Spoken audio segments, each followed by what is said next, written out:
আসসালামু আলাইকুম। আপনারা এখন দেখতে পাচ্ছেন যে জাতীয় বাণী ইউনিকে যে লোক আরেকটা পেশেন্ট নিয়ে আসছে, ওনাকে ব্লাড দেওয়ার প্রয়োজন। যারা পারেন ঢাকা ভিতরে আছেন তারা জাতীয় বান প্লাস্টিক সার্জারি ইনস্টিটিউটের সামনে এসে নেগেটিভ ব্লাড বেশি প্রয়োজন যে দিতে পারেন সে একটু এখানে নাম লিখিয়ে যান।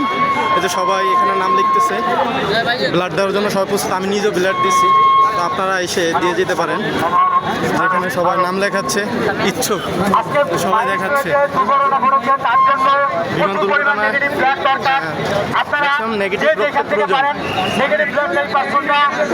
প্রয়োজন। আপনি একটা রক্ত দিলে হয়তো আপনার কিছু হবে না, কিন্তু একজন মায়ের কান্না, একজন বাবার কান্না এবং একটি জীবন বেঁচে যেতে পারে। আমি সকলের দৃষ্টি আকর্ষণ করছি, যারা নেগেটিভ ব্লাডধারী পার্সন আছেন তারা দ্রুত এখানে যোগাযোগ করুন। আপনাদের নাম লেখা, আপনার একটা ব্লাড একটি জীবন বাঁচাতে পারে।